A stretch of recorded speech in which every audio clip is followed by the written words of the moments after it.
काय झालं माहिती आहे का, काल KNT इंग्लिश स्कूलचे पॅरेंट्स माझ्याकडे आले. त्यांचा मुद्दा होता का युनिफॉर्म जे आहे ते 1:15 आम्हाला सक्तीने घ्यायला लावतात आणि एकाच दुकानातनं. आम्ही त्याच्या खोलात शिरलो तर शाळेतनं प्रकाश ड्रेसेस नावाचं जे दुकान आहे त्या दुकानवाल्याला ते दुकानवाल्याचं कार्ड शाळेतून दिलं जातं आणि तिथनंच घ्यायला सांगतात.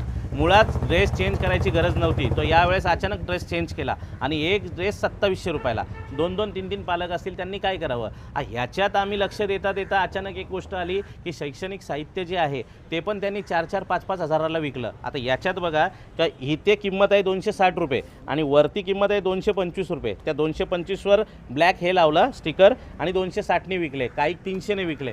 बोरनारे सरांकडे जेव्हा आम्ही गेलो शिक्षणाधिकाऱ्यांकडे तर त्यांनी असं सांगितलं की तुम्ही बालभारतीशिवाय दुसरं कुठलंच घेऊ नका, हे सगळे पुस्तकं आणि युनिफॉर्म तुम्ही त्यांना परत द्या.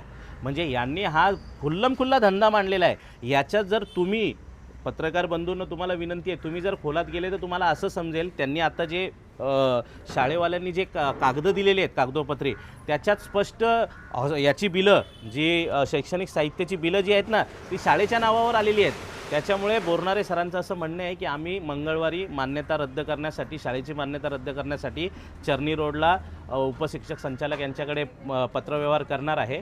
तुम्ही तिथे पाठपुरावा करा. आम्ही बोललो ठीक आहे, शाळा बंद करायची नाही आहे आम्हाला, पण हे का चाललं आहे याच्याकडे, हे धंदा का, म्हणजे तुम्ही फी घेतायत, फीच्या बद्दल शिक्षणाची क्वालिटी तर कुठल्याच शाळेमध्ये नसते, परंतु तुम्ही ह्याच्या माध्यमातून पैसे कमवत आहेत.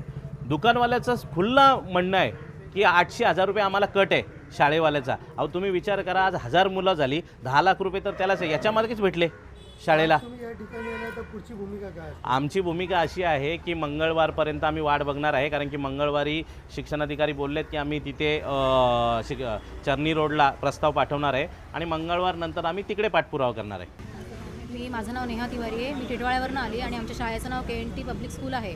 आम्ही याच्या युनिफॉर्मच्या संदर्भात इथे आलो आहे. आम्हाला प्रकाश ड्रेसेसवाल्याकडनं शाळेने 2700 रुपयाला युनिफॉर्म दिलेला होता, तर तो आम्हाला परवडत नाही घेण्यासाठी. तर आम्ही त्यांची तक्रारसुद्धा केली तर त्यांनी ती मान्य केली नाही. त्याच्यासाठी आम्हाला इथे शिक्षणाधिकाऱ्यांकडे यावं लागलं. त्यांच्याकडे आम्ही तक्रार नोंदवली आहे आमची. तर त्यांना आम्ही सांगितलं की आम्हाला ही कमी करून द्यायला सांगा आणि त्याच्या व्यतिरिक्त आम्हाला जे काही शाळेची पुस्तकं वगैरे मिळालेली आहे, सामान भेटलं आहे, त्याच्यावरती जो त्यांनी पैसे भरपूर घेतलेले आहेत आमच्याकडनं. माझं नाव शीतल लाड आहे आणि आम्ही जी KNT शाळेमध्ये आमची मुलं शिकत आहेत, तर आम्हाला ह्या स्वरूपातलं त्यांनी बिल दिलेलं आहे बुक्ससाठी. हे प्रॉपर बिल असू शकतं का? हे रिटर्न बिल आहे. एक साध्या पेपरवरती त्यांनी आम्हाला बिलं दिलेली आहे. बुक्सची छापील किंमत वेगळी आहे आणि ओरिजिनल किंमत वेगळी आहे. त्यांनी त्याच्यावरती टॅक्स चिकटवलेले आहेत आणि ती प्राईज आमच्याकडून त्यांनी घेतलेली आहे. किती नेमकं त्या पुस्तकावरती दुप्पट बिल लावलं, तिप्पट लावलं, किती लावलं, किती हजार? प्रत्येक ह्याच्यामध्ये 30-40 रुपये त्या लोकांनी असं वाढवलेलं आहे.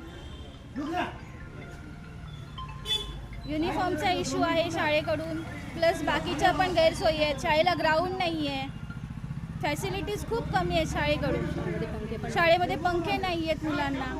मग एवढे पैसे का? आमचं म्हणण्याचा अर्थ असा आहे. आणि फीज काय एवढी?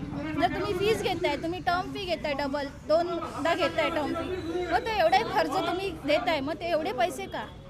त्याचा काहीतरी आम्हाला रिझल्ट मिळायला पाहिजे ना मुलांना.